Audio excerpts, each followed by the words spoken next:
Muchos creyeron en él, incluso algunos de los gobernantes, pero por causa de los fariseos no lo confesaban, para no ser expulsados de la sinagoga. Y es que amaban más la gloria de los hombres que la gloria de Dios. Jesús clamó y dijo: el que cree en mí, no cree en mí, sino en el que me envió. Y el que me ve, ve al que me envió. Yo soy la luz, y he venido al mundo para que todo aquel que cree en mí no permanezca en tinieblas.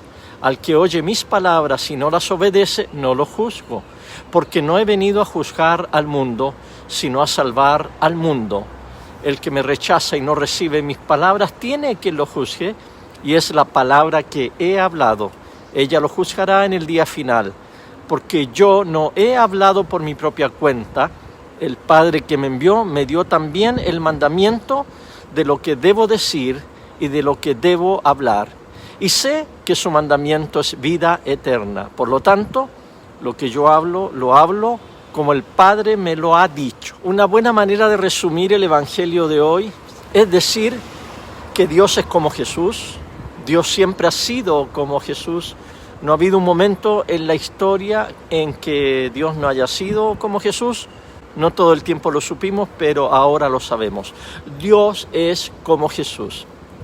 Y teniendo esa declaración en mente y memorizándola como muchos ya lo han hecho, podremos entender la revelación de Dios en Cristo Jesús. Somos cristianos que creemos en la Trinidad, el Padre, el Hijo y el Espíritu Santo. El Padre no es el Hijo ni el Espíritu Santo es el Padre.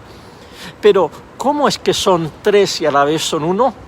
Mi respuesta es que Dios es amor. Como es amor, tiene que haber un objeto para amar. El Padre y el Hijo y el Espíritu Santo se aman de tal manera que son tres y el amor los hace uno. Esa verdad nos ayuda a entender lo que Jesús dice aquí. El que cree en mí, no cree en mí, sino en el que me envió.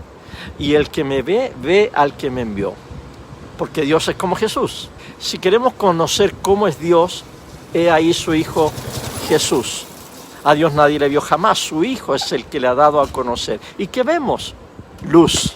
Ahora bien, ¿qué pasa con aquellos que se niegan a ver la luz? Dijimos hace unos días que en su libertad el ser humano le puede dar la espalda al fuego del amor de Dios, a la luz de Dios que es su Hijo Jesús. Y al hacerlo, Jesús insiste otra vez: no lo juzgo, porque no he venido a juzgar al mundo, sino a salvar al mundo. Jesús hará el máximo esfuerzo para salvar a todos. No viene a juzgar, sino a salvar. Irá a la cruz, es más, irá hasta el infierno mismo a vencer la muerte con el fin de rescatarnos de las garras del pecado y de la muerte. Ahora volvamos al inicio de este pasaje. Muchos creyeron en él, dice Juan.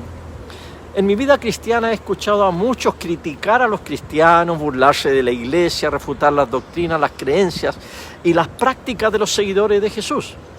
Pero no recuerdo haber encontrado gente que ataque a la persona de Jesús. Incluso los ateos llegan a los debates con fuertes argumentos en contra de la existencia de Dios y de lo sobrenatural.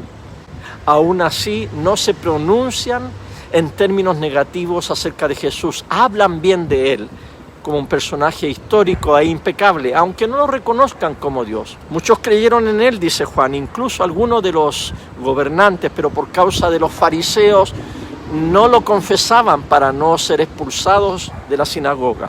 Razones para no seguir a Jesús hay muchas. En el caso de los judíos, la presión del establishment, como decimos ahora, la institución religiosa, los esquemas, las tradiciones antiguas. Para nosotros hoy en día podría ser similar. Nuestra iglesia, nuestra tradición, nuestra familia, nuestra cultura nos ha mostrado quizás un Dios o un Cristo que cuando lo conocemos en la Escritura no nos hace sentido con lo que nos enseñaron. Hay algo que no encaja.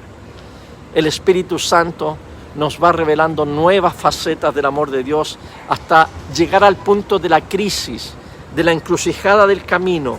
O le hago caso a Jesús, o para no crearme problemas sigo con la corriente en la que me crié y me formé. Jesús presenta un gran desafío. Nadie puede quedar indiferente ante él. O amamos más la gloria de los hombres que la gloria de Dios, o caemos rendidos a sus pies, clamando como Tomás, Señor mío y Dios mío. Oremos.